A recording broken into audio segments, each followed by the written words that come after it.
to make laws. It is only the Parliament's prerogative to make laws, to do legislation. No court can rewrite the Constitution. No court can write a new law for us. The Parliament will do that and the court accepts it. तो यहाँ पे ना आप court की नुमाइंदगी करें, और पहले तो आप एक और इदारे के भी बहुत बड़े नुमाइंदे थे, उसकी भी आपने अब तौबा कर ली है शायद। ये पार्लियामान सुप्रीम जरूर है, लेकिन कॉन्स्टिट्यूशन की इंटरप्रिटेशन करना सुप्रीम कोर्ट का दायरे इख्तियार है। अगर सुप्रीम कोर्ट ने आईन का इंटरप्रिटेशन कर लिया, वो फाइनल वर्ड है। ये पार्लियामान उस इंटरप्रिटेशन को सेट असाइड नहीं कर सकती। एक नया कानून साजी करके इलीगल अनकॉन्स्टिट्यूशनल जो हम फ्लोर पे ऐलान करते हैं, इंशाअल्लाह ताला ये हम चैलेंज करेंगे। बेहतर है शहबाज शरीफ आज से फोन कर ले हसीना वाजिद को, तरीका सुन ले, फोन करके रास्ता पूछ ले, जाना फिर किस तरीके से। अवाम के हकूक पे डाका डालने वालों का यही हक होता है। अस्सलाम वालेकुम, मैं हूं मुनीज़ जहांगीर और आप देख रहे हैं प्रोग्राम स्पॉटलाइट। और जैसे कि आपने देख लिया है, आज कौमी असम्बली और सेनेट में फिर से हंगामा हुआ, चूँकि हुकूमत ने इलेक्शन तरमीमी बिल पास करवा दिया है। इस बिल के ज़रिए इलेक्शन एक्ट में दो अहम तब्दीलियाँ जो हैं वो लाई गई हैं। पहली तरमीम में कहा गया है कि अगर कोई उम्मीदवार इंतखाबी निशान लेने से पहले किसी सियासी जमात से वाबस्तगी का सर्टिफिकेट जमा नहीं करवाता, ये दिखाने के लिए कि वो इस पार्टी से मुंसलिक है, तो ऐसे उम्मीदवार को आज़ाद तस्वुर किया जाएगा। जबकि दूसरी तरमीम में ये कहा गया है कि अगर एक सियासी जमात मुकर्ररा वक्त तक मखसूस नशिस्तों की फहरिस्त जमा नहीं करवाती तो फिर वो नशिस्तें हासिल नहीं कर सकेगी। अल्लाह ताला को हाजिर नाजर जान के ये हलफनामा दाखिल कराया। इनका ताल्लुक तरीके इंसाफ से नहीं है, सुन्नी इत्तेहाद काउंसिल से है। तो भाई किसी एक बात पे खड़े हों। नाज़रीन, अब ये बिल जो है सेनेट ने भी इसको पास कर दिया है। सुप्रीम कोर्ट इस कानून को कलअदम करार देगी और अगर ऐसा हुआ तो इसके सियासी असरात क्या होंगे, ये हमारा आज का सवाल है। इस हवाले से बात करने के लिए हमने दावत दी है बैरिस्टर अकील मलिक को, जो MNA है, पाकिस्तान मुस्लिम लीग नून की तर्जुमानी कर रहे हैं, मुशीर हैं वज़ारत कानून और पार्लिमानी अमूर। आपका बहुत शुक्रिया, आपने भी ज्वाइन किया। शुएब शाहीन साहब जो सीनियर वकील हैं और रहनुमा है तहरीक इंसाफ के, आपने अभी हमें ज्वाइन किया, आपका भी बहुत बहुत शुक्रिया। और हमारे साथ यहाँ पर बैठे हुए हैं ब्रिगेडियर रिटायर्ड वक़ारुल हसन साहब जो दफ़ाई तज्ज़ियाकार हैं, आपका भी बहुत बहुत शुक्रिया।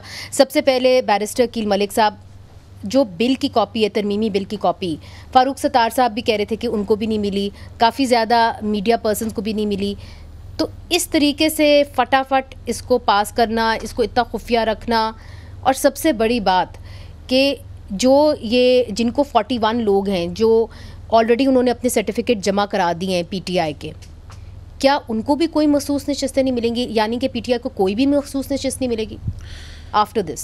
बहुत बहुत शुक्रिया मुनीज़े। सबसे पहले तो ये कोई हमने छुपा के अमेंडमेंट नहीं लाई, सबको पता था, लेजिस्लेटिव बिजनेस का हिस्सा था। ना सिर्फ आज था बल्कि आज से कोई 2-4 दिन पहले ये जब इंट्रोड्यूस कराई गई तब भी ऑब्वियसली इसकी कॉपियाँ थीं, वो बढ़ी और देखा कि उसमें किस किस सेक्शन में इलेक्शन एक्ट के जो रेलिवेंट सेक्शंस हैं उनमें अमेंडमेंट आ रही है। और उसके साथ आज भी मैं आपको बता सकता हूँ कि जब ये इंट्रोड्यूस भी हुई उस पर भी ये थी और ये कमेटी में भी गई। कमेटी में इस पे सैर हासिल बहस हुई 5 घंटे, जिस पे इन प्रिंसिपल PTI के कई लोग एग्री किए, लेकिन उसके साथ उनका सिर्फ ये एक जो नुक्ता था, वो कहते थे कि रेट्रोस्पेक्टिवली ना करें, बाकी तो ये काम बहुत अच्छा है and we agree with this. जी हाँ, ये कमेटी में कमेटी के आप अली मोहम्मद साहब थे। अच्छा। और ये ऑन रिकॉर्ड हैं, ये तमाम तर बातें पार्लियामेंट में भी आज हो रही थी कि अली मोहम्मद साहब ने भी एग्री किया। उन्होंने कहा जी ये है तो ठीक, बिल्कुल हमें इससे कोई वो नहीं है कि ये लोटा क्रेसी और पार्टीबाजी नहीं होनी चाहिए, लेकिन माजी से इसका तलाक नहीं होना चाहिए। लेकिन बात यह है कि इसकी कॉपी ये मेरे पास भी मौजूद है, तमाम तर मेंबरान के पास मौजूद थी। फारूक सत्तार साहब, आई डोंट नो व्हाई उन्होंने ये ऐसी बात की कि उनके पास मौजूद नहीं थी। वो उस पर बात करना चाहते थे, स्पीकर ने उनको मौका भी दिया, लेकिन उन्होंने कहा कि अब कोई फायदा नहीं है, मैं बात नहीं करूंगा, and then he obviously left.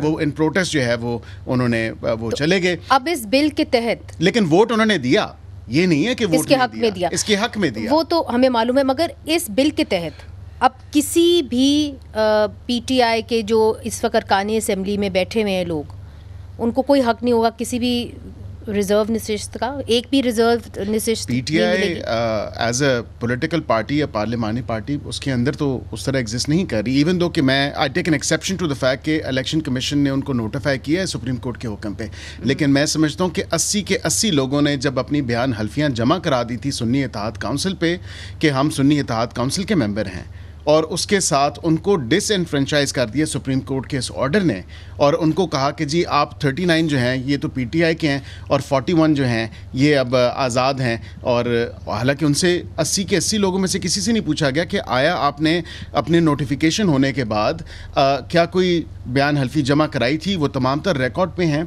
कि बयान हल्फी 3 दिन के अंदर इन्होंने जमा कराई, जो कि आइन और कानून कहता है। मैं ख़ुद आज़ाद उम्मीदवार था, मैंने ख़ुद पाकिस्तान मुस्लिम लीग नून की इंक्लूडिंग दैट डे मेरी 16 फरवरी की नोटिफिकेशन है, 16 फरवरी के दिन इंक्लूड हुआ, और उसमें उसके साथ आपने इलेक्शन सिंबल लेने से पहले आपने जी नहीं, इलेक्शन सिंबल में मैं आपको यही थोड़ा क्लैरिफाई करना चाह रहा हूँ ना, इलेक्शन सिंबल में और जो आज अमेंडमेंट में क्लैरिफिकेशन आई है, मुझे पाकिस्तान मुस्लिम लीग नून ने टिकट नहीं दिया।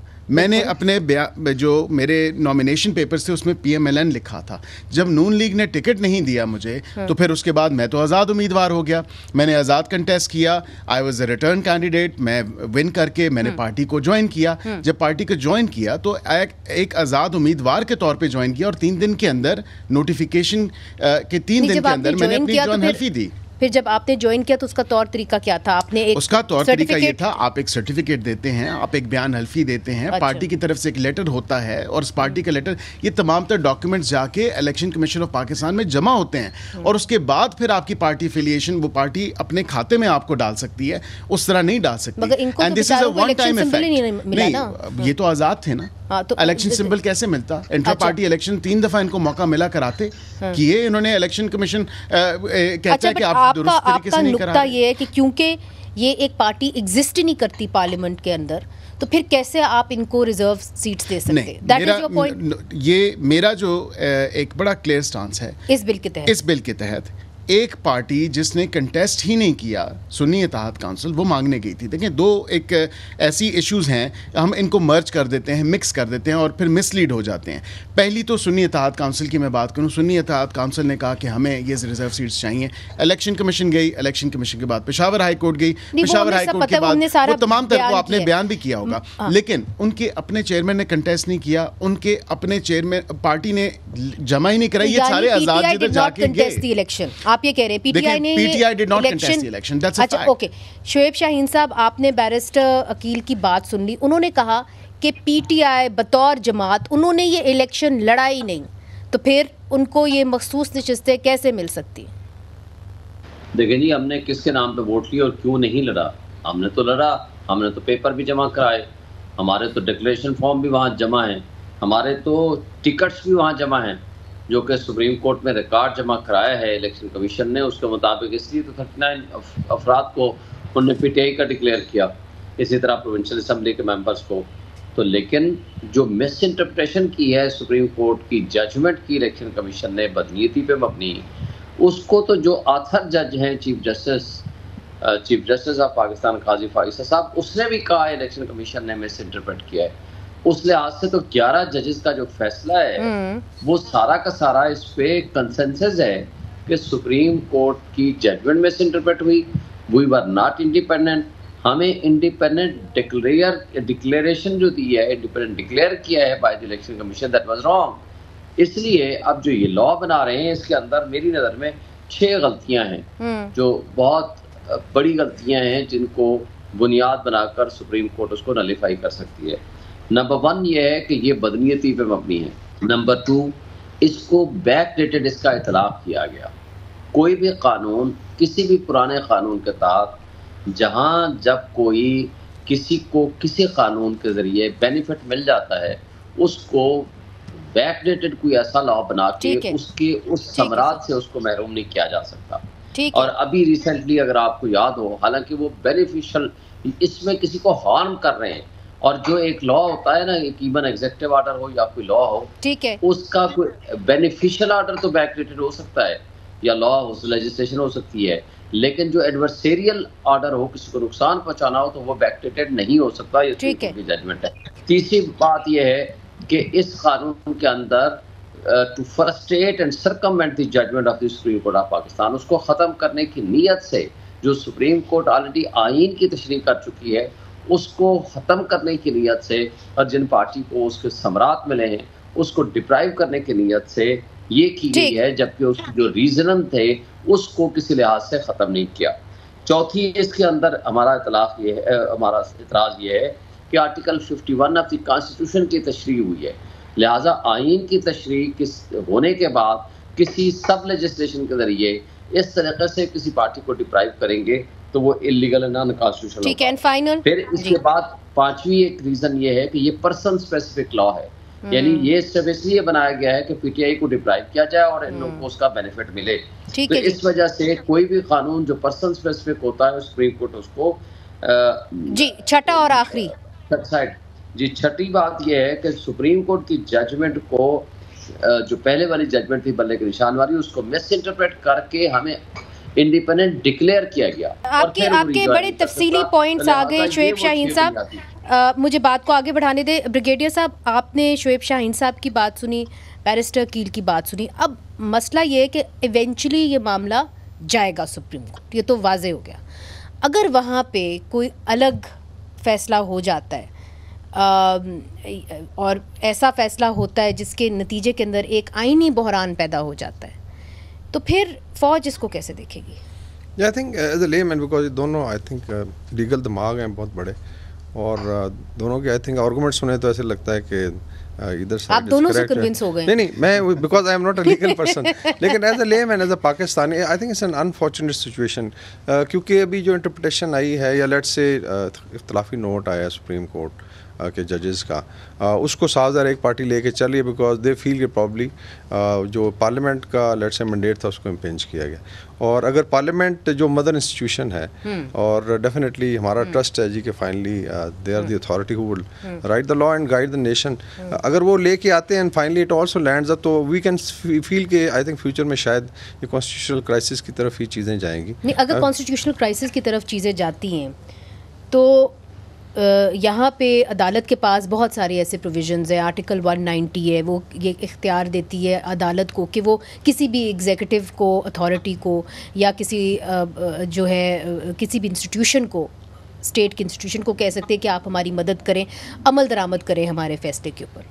तो फिर उस सिचुएशन के अंदर जो फ़ौज है वो इस मामले को कैसे देखेगी? आई थिंक उसमें मिलिट्री की तो खैर पार्लियामान बालातर है कि अदालत, आई थिंक अपने अपने डोमेन में, बिकॉज ये वो जो बैलेंस है तीनों को, एग्जीक्यूटिव, लेजिस्लेचर और एडमिनिस्ट्रेटिव, आप सेफ प्ले कर रहे हैं। नहीं, मैं तो बेसिकली यही बता रहा हूँ कि we are moving towards the constitutional crisis, और लेकिन इसमें डिले के चांसेस भी हैं। फॉर इंस्टेंस आपने देखा लास्ट टाइम भी जो हुआ है, फिर अपील का भी बीच में राइट है, so it's going to, I think it may be a long term battle जो शायद 6-7 महीने लग जाए। लॉन्ग टर्म लीगल बैटल होगा, what will happen in the parliament? तो आई थिंक जो अमेंड किया, बिकॉज अल्टीमेटली तो पार्लियामेंट सुप्रीम है, और इसमें पहले भी हमने देखा है पार्लियामेंट सुप्रीम है कि ultimately and then they can also order the executive कि आप इसको एग्जीक्यूट करें। अच्छा, तो पार्लियामेंट में ऑर्डर कर सकती है, मगर आपका ये राय है कि हम आईनी बहरान की तरफ तो बढ़ रहे हैं।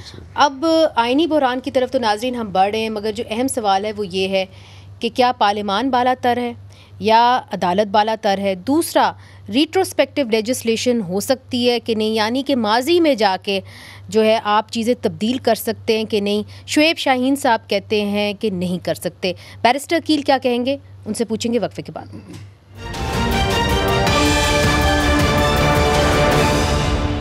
वेलकम बैक नाजरीन। हुकूमत ने आज एक तरमीमी बिल पास किया है जिसके नतीजे में पाकिस्तान तहरीक इंसाफ को कोई भी मखसूस नशिस्तें नहीं मिलेंगी। बैरिस्टर कील साहब, ब्रेक से पहले शुएब शाहीन साहब ने बड़े वाज़े तौर पे कहा, उन्होंने कहा कि जी मेरे पास 6 नुकात हैं जिसके तहत आपने जो आज लेजिस्लेशन पास की है वो सुप्रीम कोर्ट उसको रद्द कर देगी। उसमें से एक बड़ा नुक्ता ये भी है कि माजी में इसका इतलाक़ नहीं हो सकता। जो आज आप लेजिस्लेशन कर रहे हैं वो आगे जाके तो लग सकती है, लागू हो सकती है, मगर माजी पे इसलिए नहीं लग सकती चूँकि ये एक इंसान को बेनिफिट नहीं करी, किसी का नुकसान कर रही है। देखें, ये नुकसान की बात नहीं है, बात यह है कि in its true letter and spirit जो है एप्लीकेबिलिटी होनी चाहिए। कानून के जितने भी आइन के आर्टिकल्स हैं और कानून की शिकें हैं उनकी उसी तरह इंटरप्रिटेशन होनी चाहिए जिस तरह वो एक सेक्रेड डॉक्यूमेंट के तौर पे वहाँ पे मौजूद हैं। ये नहीं कि उसकी कोई इमेजिनेटिव इंटरप्रिटेशन या टू आर लाइकनेस या डिसलाइकनेस जो है हम उसकी इंटरप्रिटेशन कर सकते हैं। सबसे पहली बात इन्होंने जो की कि रेट्रोस्पेक्टिवली नहीं हो सकती, प्रोस्पेक्टिवली रेट्रोस्पेक्टिवली दोनों हो सकती हैं।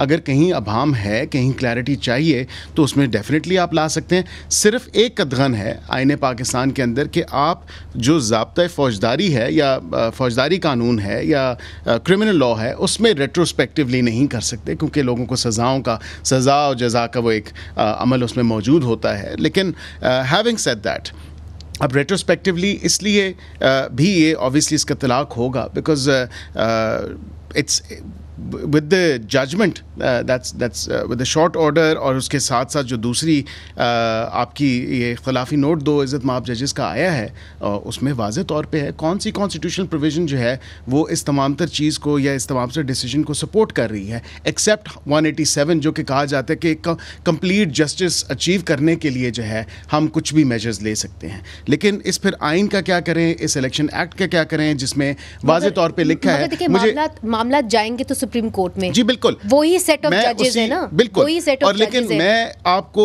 ये भी आपके प्रोग्राम से बता सकता हूं कि इसमें तीनों अमेंडमेंट्स में मुझे एक अमेंडमेंट उठा के बताएं जो अल्ट्रा वायरस हो किसी कॉन्स्टिट्यूशनल प्रोविजन की या इलेक्शन एक्ट के किसी प्रोविजन की। दैट्स एन इंपॉर्टेंट क्वेश्चन, ये आपने बड़ा अहम नुक्ता उठाया। शुएब शाहीन साहब उन्होंने कहा कि हम जो भी तरमीम लेके आए हैं वो गैर आईनी नहीं है, वो ना ही इलीगल है। तो आप फिर हमें इसके बारे में बताएं कि हमारी जो तरमीम हम लेके आए हैं वो कैसे गैर आईनी है।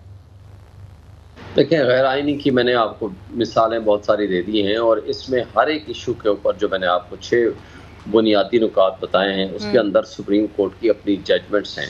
लिहाजा इस पे जब हम इसको चैलेंज करेंगे तो फिर अब आपके सामने सारा वो रिकॉर्ड भी आएगा। दूसरी बात है कि बिल्कुल गैर आईनी है तो तभी हम इसको चैलेंज कर रहे हैं। तो लिहाजा कोई भी लॉ अनकॉन्स्टिट्यूशनल हो, अल्ट्रा वायरस हो, बेसिक देखें बेसिक डेमोक्रेटिक सिस्टम के अगेंस्ट है ये लॉ। यानी आपने एक पार्टी से पहले बल्ले का निशान छीना, फिर उसके बाद आपने सुप्रीम कोर्ट की जजमेंट को मिस इंटरप्रेट किया, फिर तीसरे नंबर पे आपने वो सीटें खैरात की तरह उन पार्टियों में बांट दी जिन्होंने वो सीटें, उनके पास अगर किसी के पास 2 सीटें वैसे जीते हैं तो 12 सीटें आपने इजाफी उनको दे दी। ये कोई खैरात तो है नहीं, ये बेसिक जो डेमोक्रेटिक सिस्टम है उसके खिलाफ है। और जो देखिए ना, जो मुतनासिब नुमाइंदगी का प्रिंसिपल है। अच्छा, अगर मैं गलत नहीं हूँ तो वहाँ पे भी जजमेंट के अंदर, चूंकि अभी शॉर्ट ऑर्डर आया है शुएब शाहीन साहब, जाहिर है पूरी जजमेंट तो नहीं आई, मगर उसके अंदर ज़्यादातर जजेस का ये ही एक राय थी कि जो सीटें बांटी गई हैं बाकी पार्टियों को वो गलत थी। जी, इसमें तो मेरा ख्याल है सिवाय इन 2 जजेस ने जिन्होंने इख्तलाफी नोट दिया, ये भी एक कमाल की बात है। अक्सरियत की ये राय थी। देखिए, यही दुरुस्त आप कह रही हैं। मगर sir allow me to ask you this question कि फिर ये सवाल उठता है कि अगर आप कॉन्स्टिट्यूशनल क्राइसिस की तरफ जा रहे हैं, आप फिर अदालत चले जाते हैं, ये मामला जिस तरह ब्रिगेडियर साहब कह रहे हैं ये और लंबा चलता जाता है, रिव्यू का मामला भी, आप तो वकील हैं, आपको पता है कितना लंबी देर लगती है, तो तब तक आपके लोग फिर ऐसे ही चलते जाएंगे, हुकूमत भी वैसे ही चलती जाएगी। What's the problem? मैडम, बात यह है, पहले तो हम हर रोज एक कॉन्स्टिट्यूशनल क्राइसिस से गुजरते हैं। कॉन्स्टिट्यूशनल क्राइसिस तो उसको कहा जाए कि जिस मुल्क में आईन और कानून की बालादस्ती हो, जिस मुल्क में आईन और कानून चंद लोगों के हाथों में एक खिलौना हो। मुझे बता दें कि पिछले साल सुप्रीम कोर्ट ने फैसले दिए थे कि जी आप विद इन 90 डेज इलेक्शन करा दें, करा लिया था इन्होंने। 13 महीने इलेक्शन नहीं कराए और बदमाशी और के जोर पे बैठे रहे, पीछे एस्टैब्लिशमेंट खड़ी थी और उससे आगे कठपुतलियां बैठी हुई थी और उनको मुसल्लत किया गया था। और वो कभी कोई गंदम स्कैंडल में मुलव्वस था, कोई दुबई में अपनी प्रॉपर्टीज बना रहे थे, तो कोई और कहीं माल बना रहे थे। तो ये सारी चीजें तो हम हर रोज कॉन्स्टिट्यूशनल क्राइसिस से गुजरते हैं, किसने पूछना है? ठीक है, ये मगर जो आपने ये सवाल किया, मुझे इसको आगे लेके जाने दे ब्रिगेडियर साहब। जिस तरह के शुएब शाहीन साहब कह रहे हैं कि हम रोज़ कॉन्स्टिट्यूशनल क्राइसिस से गुजरते हैं, अब अदालत में या पार्लियामान में जो मर्जी हो, लग तो ऐसे रहा है सियासी तौर पे कि आम लोगों से बात करें कि जी इनके साथ तो ज़्यादती हुई है, इलेक्शन तो ये लड़े थे। वो लोग ये नहीं देखते जी इलेक्शन सिंबल था, इलेक्शन कमीशन ने क्या कहा, सुप्रीम कोर्ट ने कौन सी शिक को देखा। वो ये कहते हैं कि जी इनके साथ ज़्यादती हुई है, इलेक्शन ये जीता मगर इनको मखसूस नशिस्तें नहीं मिली। आपने अवाम की अदालत में भी तो जीतना है ना। I think may be ultimately शायद चीज़ें उसी तरफ जाएंगी। मेरे ख्याल में जो अनफॉर्चुनेट चीज़ हो रही है, शोएब शाहीन ने भी मेंशन किया, वो है लॉस ऑफ कॉन्फिडेंस पब्लिक है। ये दो बड़े इदारे हैं, लाइक पार्लियामेंट है and then you have judiciary. और अगर आप रिकॉर्ड भी देखें इन टर्म्स ऑफ, मतलब अगर आवाम के शायद यही मसाइल रह गए कि बस ये आपस में पार्टियां लड़ रही हैं। If you look at, I think 22 lakh cases pending हैं, जिस पे बहुत ज़्यादा, मैं हमेशा कहता हूँ कि अगर सारी जुडिशरी बैठ जाए सिर्फ वही मसले, तो 100 साल लग जाएंगे हमें लोगों के ऐसे इश्यूज हल करने के लिए। So there are I think so many things. इसमें मेरे ख्याल में तो एक ग्रैंड रिकन्सिलिएशन की ज़रूरत है। अभी भी एक एफर्ट हो रही है। I think it should be the PTI और बाकी जमातों के साथ बैठ के एक रास्ता निकालें, because I think we are losing time. एक तो इसमें जो है अदालतों का, उसके अंदर आप नहीं आएंगे जो एक अदारा सब पे हावी है, नहीं कोई, आई थिंक उसमें बड़ा क्लियर है why they should come in. They should not come in. अभी जब पॉलिटिशियन क्लेम, नहीं खान साहब कहते हैं ना कि उनको बुलाएं, हम उन्हीं से बात करेंगे, वो ही इक्तिदार में है, बाकी तो है ही नहीं। नहीं, अगर let's say they can talk to मौलाना फजल साहब, जो जिनके साथ बहुत ज़्यादा I would say they were dagger drawn, तो व्हाई नॉट अदर्स? और आई थिंक रास्ता वहीं से निकलेगा। You sit down, come with the parliament. Dara नहीं आना चाहता। I don't think so. हमारे मतलब सिक्योरिटी और बाकी से रिलेटेड ऑलरेडी हैंड्स फुल हैं। आपने तो APC बुलाई थी ना, आपने कहा था जी हम ऑल पार्टीज कॉन्फ्रेंस करेंगे जो मुल्क के सिक्योरिटी के हालात हैं उसके ऊपर, तो फिर क्या हुआ, क्यों नहीं किया आपने? देखें, हमने अभी तमाम तर चीज़ों को कैबिनेट में भी देखा जा रहा है, और उसके साथ साथ APC हमने बिल्कुल बुलाई थी। एंड ऑब्वियसली एक ऑपरेशन के हवाले से बात हुई, जिसको बड़ा एक गलत तासुर दिया गया एक सियासी जमात की तरफ से, और मखसूस सियासी जमात, उन्होंने कहा जी इसमें कोई ऑपरेशन हो जाएगा और ये एंड सो फोर्थ। मैंने आपके ही शो में कहा था कि बड़ा वो मल्टी फैसेटेड है और नेशनल सिक्योरिटी के इश्यूज़ हैं जो कि हमने देखना है कि आपकी लॉ एंड ऑर्डर की सिचुएशन कोई इतनी ज़बरदस्त नहीं है। आए रोज़ आपको जो है मुख्तलिफ चैलेंजेस का सामना होता है। Digital terrorism, we are working on it and of course तमाम तर पार्टी, पहले तो ये देखें ना, एक पार्टी जो है वो इस बात पे आ ही नहीं रही कि उसने पॉलिटिकल पार्टी से बात करनी है। वो बार बार कहते हैं कि हमने बात उधर ही करनी है, and one two many times हमने उनको दावत दी है और अभी भी दे रहे हैं। हमने तो ये भी कहा, मैंने तो कहा कि जो ये अपनी डिमांड्स रखते हैं वो नॉन स्टार्टर हैं। जो एक डिमांड से शुरू करते हैं वो एक नॉन स्टार्टर है। ये बात करें कि हमारे लोग अगर आइन या कानून के मुताबिक नहीं पकड़े गए या उनकी वाक़तन पॉलिटिकल, उनको रिहा करें, तो आए ये बात करें ना। ये हम तो उनको कहते हैं। ये आपने अहम बात की। इधर एक छोटा सा वक्फा लेते हैं, वक्फे के बाद हाजिर होते हैं। वेलकम बैक नाजरीन। एक तरमीमी बिल पास हो गया है जिसके तहत अब ऐसा लग रहा है कि पाकिस्तान तहरीक इंसाफ को कोई भी मखसूस नशिस्त नहीं मिलेगी। कम अज़ कम अभी तक ये फैसला हो चुका है। शोएब शाहीन साहब, देखें ये भी तो बात की जा सकती है ना, आप पहले कॉन्फिडेंस बिल्डिंग मेजर्स तो करें। जिन लोगों को पकड़ा हुआ है वहाँ पे ख़वातीन भी हैं, मैंने तो सुना है अंडर एज भी हैं लोग, उनको तो छोड़ें, आप यहाँ से तो बात शुरू कर सकते हैं। मुझे ये बताएं कि ये हमने छोड़ना है या इन लोगों ने छोड़ना है? भाई ये दावत मुज़ाकरात की ये दे रहे हैं। हमने चकज़ई साहब को कहा ये बात करेंगे, इन्होंने कहा APC बुलाएंगे, हमने कहा हम आएंगे। 12 जुलाई को सुप्रीम कोर्ट का फैसला आता है, 15 जुलाई को वो तारड़ आता है, वो कहता है हुकूमत ने फैसला किया है कि हम इन पे पाबंदी भी लगाएंगे, आर्टिकल 6 भी लगाएंगे। पूछे किसके कहने पे थी? डिप्टी चेयरमैन को पता नहीं, इत्तेहादियों को पता नहीं, ये कहते हैं कि सबकी मर्जी से हमने ये फैसला किया है। पूछ लेते हैं किसके कहने पे किया। पूछ लेते हैं। CBM इन्होंने CBM इन्होंने करना है या हमने करना है? हमारे खवातीन 20-20 दफा जमानतें होने के बावजूद उनको उठा लिया जाता है। आज आलिया हमजा के हर केस में जमानत होती है, अगले दिन उसको उठा लेते हैं। सनम जावेद की यहाँ पता नहीं 20 दफा जमानतें हुई, हाई कोर्ट ने फिर डायरेक्शन दी तो फिर जा करके ये रुके हैं। और इसी तरह बाकी में जो कुछ सिचुएशन है, आज 25 से ज्यादा हमारे सोशल मीडिया एक्टिविस्ट ने उन्हें उठाए हुए हैं जिनका अभी पता ही कोई नहीं। आपके ने भी गायब है, रिजवान उठाया हुआ है, उनका पता ही कोई नहीं। हाजी इम्तियाज को देखें, वहां से हमारा MNA है, उसको उठा के ले गए। और आपके मीडिया कोऑर्डिनेटर रिजवान का भी कुछ पता नहीं चला, कोई अभी तक नहीं पता। और इसी तरह शहबाज गिल के भाई को जब हाई कोर्ट ने कहा कि नहीं जी आप हम ऑर्डर ऐसा करेंगे कि आपको लग पता जाएगा, शाम को छोड़ दिया। अजहर मिशवानी के 2 भाई उठाए हुए अभी तक। ठीक है, ये आपने अहम बात की। मुझे हसन को उठा करके जेलों में डाल दिया। देखिए हमने तो एग्री किया कि हम APC में आएंगे, लेकिन इनसे पूछे कि किसने इनको कहा था कि आप जाकर के ऐसा माहौल खराब करें। अच्छा, ये ब्रिगेडियर साहब, ये शोएब शाहीन साहब पूछ रहे हैं कि किसने अता तारड़ साहब को कहा था जब APC, मुझे अलाउ करें शोएब शाहीन साहब, कि APC जब बुला ली गई थी तो फिर किसने जाके अता तारड़ साहब को कहा था कि जी आप प्रेस कॉन्फ्रेंस करें कि जी इनके ऊपर पाबंदी लगानी है पाकिस्तान तहरीक इंसाफ के ऊपर। किसने कहा था जी आर्टिकल 6 के तहत जी साबिक सदर और साबिक वज़ीर आज़म के ऊपर हम लगाएंगे, किसके कहने पे? आई थिंक स्टांस तो दोनों तरफ से बहुत हार्डन था, और अगर एक पॉलिटिकल डिसीजन है and in case they can prove it तो साफ चीज़ें आगे। ये किसका सियासी फैसला? मैं तो उस पर I think I can't comment कि जी किसी ने उनको पुश किया। अल्टीमेटली एक पॉलिटिकल पार्टी के रिप्रेजेंटेटिव है, अगर वो कह रहे हैं must be having an evidence. दूसरा जो है आई थिंक थोड़ा सा इस पर ज़रूर बात करें, जो उठाने की और बात हो रही है कि आपके सोशल मीडिया एक्टिविस्ट सेल्स पकड़े गए हैं जो विच वर ऑपरेटिंग फ्रॉम हेयर, और वो लेट्स से एंटी स्टेट काम भी करते हैं, and then they have linkages. 9th में फिर बात होती है, इसको ट्रिविलाइज बहुत किया जाता है, हालांकि it was a proper assault on the state. Sir अगर वो उठाए गए हैं तो उनको अदालत में ले आए, अगर उनके लिंकेजेस थे तो निकल आएंगे। आई एम श्योर अभी जो है चीज़ें सामने प्रेजेंट की जाएंगी। सिर्फ ये है कि यू कांट अलाउ कि यहाँ से बैठ के and the kind of hate campaign they are running against institutions, even chief justice के अगेंस्ट हुई, जो कहीं भी अलाउड नहीं है। आप भारत में चले जाएं तो उसके लिए आपको नहीं लगता कि कानून है? जी बिल्कुल है। अभी आपके तो जो पीका वो ये एक्ट पूछ रहे हैं कि जी गायब करने की क्या जरूरत थी, आप उनको अदालत में ले आते? हाँ, आपका जो पीका एक्ट है इट अलाउज जहाँ पे आप लेट्स से स्टेट के अगेंस्ट काम करें या हेट कैंपेन या खुदा ना खाना ब्लास्फेमस कंटेंट अदालत में तो लाना होता है। बिल्कुल है। I think this should be presented to the courts.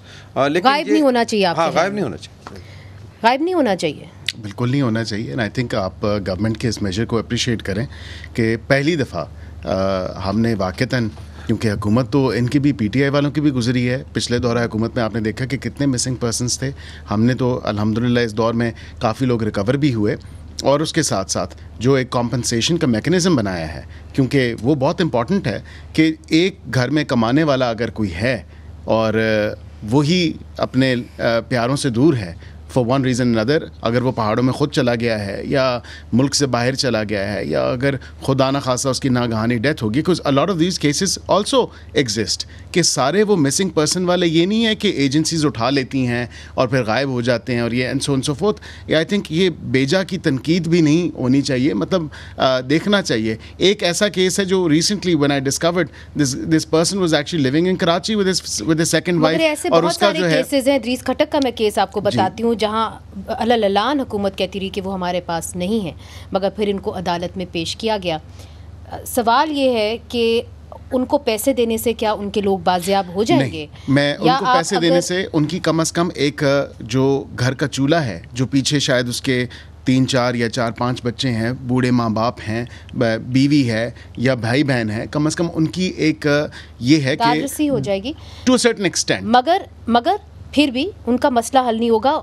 और आपका कानून, आपके मुल्क का कानून, जिस किताब को आप रोज़ सलाम करते हैं, वही कहता है और कोई नहीं कहता, बिल्कुल, कि आप इनको अदालत में पेश करें, और पेश होना चाहिए। ये जो लोग मावरा अदालत कत्ल या लोगों को गायब करते हैं, ये एक जुर्म है, और पूरी दुनिया में इसको जुर्म माना जाता है। मगर शुएब शाहीन साहब, आपसे मैं ये पूछना चाहती हूँ कि आपके लीडर इमरान खान साहब बार बार ये कहते हैं कि जी हमने तो सियासतदानों से बात नहीं करनी, चूँकि वो तो कठपुतली हैं, मगर उन्होंने बात करनी है उनके साथ जिन्होंने आपका इलेक्शन बकौल आपसे छीन लिया। तो अब सवाल ये है कि जिस दिन आप जाके बाकी सियासतदानों के साथ बैठ जाएंगे तो उधर भी आपकी फिर जो निगोसिएशंस है वो ज़्यादा नर्म हो जाएंगी। आपको नहीं लगता कि वो भी एक स्ट्रैटेजी हो सकती है? देखिए, हमने तो अगर आप इन ट्रू सेंस पूछें तो आज भी हमने तो इनको इनकार नहीं किया। हमने कहा है जो प्रपोजल है आप लेकर आए, आप अचक साहब से बात करें। ये क्यों नहीं करते? ये हमें कह रहे हैं ना कि हमसे बात करें, जी मुज़ाकरात करें। पिछले 3 महीने से हमने अचक साहब को एम्पावर किया हुआ है। देना आज सब्सटेंशियल कोई बात करें, उनसे मुज़ाकरात करें, और हम उसको कोई वाकई कोई रीज़नेबल बात होगी तो हम उसका जवाब देंगे। लेकिन इन कठपुतलियों को यकीन है, इनको पता है कि जिस दिन सीरियस मुज़ाकरात होंगे उनको सीटें ख़त्म छोड़नी पड़ेंगी। तो इन्होंने तो सिवाय ड्रामा करने के, झूठ बोलने के, इन्होंने कुछ भी नहीं करना। वजह यह है कि देखें, हमने आपको गुजारिश की कि APC में जब इन्होंने कहा हमने कहा जी हम आएंगे, और 12 जुलाई को जजमेंट आती है, 15 जुलाई को हमारे ऊपर इन्होंने जिस तरह का अटैक किया वो आपके सामने। आज तक कैबिनेट का डिसीजन ही नहीं आया, हुकूमत का फैसला कहाँ है? पीपल्स पार्टी वाले कहते हैं हमें नहीं पता, बाकी इत्तेहादी कहते हैं हमें नहीं पता। अच्छा, फिर देखें किसको नहीं पता? ये आज एस्टैब्लिशमेंट के नुमाइंदे के तौर पर बैठे हुए हैं, वो इनको ना अख्तियार देते हैं ना एम्पावर करते हैं कि जी आप किसी से मुज़ाकरात करें या बात करें। और तीसरी बात ये है कि इनके पास वाकई अथॉरिटी कोई होती तो हम बात करते। जहाँ तक आपने कहा सियासतदानों से बात करें, हम बिल्कुल अचकज़ई साहब को हमने अपने आईने तहरीक तहफ़्फ़ुज़ आईने पाकिस्तान का सरबराह बनाया हुआ है। हमारी जमात इस्लामी और मौलाना फजल रहमान से भी बात हो रही है, बाकी जमातों से भी अचकज़ई साहब जो है वो पीपल्स पार्टी और PMLN से बात करेंगे, कर सकते हैं अगर इनकी कोई बात अथॉरिटी है उनके पास। इमरान खान साहब ने अथॉरिटी दी है, बिल्कुल वो एम्पावर्ड हैं। Alright, that's an important answer. लेकिन अगर कोई सब्सटेंशियल बात हो, लेकिन चूंकि इनका पर्पस ही सिर्फ ये नहीं है, इनका मकसद ही सिर्फ प्रोलॉन्ग करना है और अपनी इलेजिटिमेट हुकूमत को और पार्लियामेंट को लेजिटिमेसी देना है। Let me move forward Shoaib Shaheen साहब। ब्रिगेडियर साहब, आपकी जानिब कोई ऐसी थिंकिंग है फौज के अंदर जहाँ पे आप ये कह रहे हो कि नहीं जी, एक हमें बातचीत से मामलात हल करने चाहिए, आफ्टर ऑल एक जमात है PTI, कहीं ना कहीं बातचीत होनी चाहिए। आई थिंक इसमें एक तो स्टांस इज़ वेरी क्लियर कि पोलिटिकली आप इसको रिजॉल्व करें और कोई रुकावट इसमें नहीं होगी। दूसरा ये नहीं है कि डिफरेंट ऑप्शन नहीं डिस्कस होती। अभी प्रेस कॉन्फ्रेंस में तो आई थिंक उन्होंने जब सवाल किया ये डाइवर्ट किया कि you should basically do it जो है इसके साथ आप पोलिटिकल लीडरशिप के साथ बात करें, उसमें कोई मजायका भी नहीं है और मेरे ख्याल में इसके पोलिटिकल डिस्कोर्स के बगैर हल निकलेगा भी नहीं। आप इसी में फंसे रहेंगे, अवाम के मसाइल उधर ही रहेंगे। आप बात करेंगे, आपका इदारा बात करेगा PTI से? I think it should be left to the जो spokesperson है जो उन्होंने स्टांस ली, बाकी let it be resolved by the politician। और मेरे ख्याल में रास्ता निकल सकता है अगर नीयत हो। I think Pakistan needs reconciliation। मुल्कों ने इसमें किया है, अफ्रीका की मिसालें हैं, तो पाकिस्तान क्यों नहीं कर सकता? I think they can sit together और अल्लाह ना करे कि हमारे यहाँ इस किस्म की इंस्टेबिलिटी हो जिस तरह के हमारे नेबरहुड में हो रही है, बांग्लादेश में हो रही है। बहुत शुक्रिया ब्रिगेडियर साहब, आपने हमें ज्वाइन किया। अकील मलिक साहब, आपका भी बहुत बहुत शुक्रिया। शुएब शाहीन साहब, उम्मीद करते हैं कि सियासतदान जो हैं वो आपस में बात करें, कहीं और ना देखें बात करने के लिए, क्योंकि जब कहीं और देखते हैं तो उसका नतीजा शायद उनको पसंद ना आए। मुनीज़ जहांगीर को इजाज़त दीजिए, खुदा हाफिज़।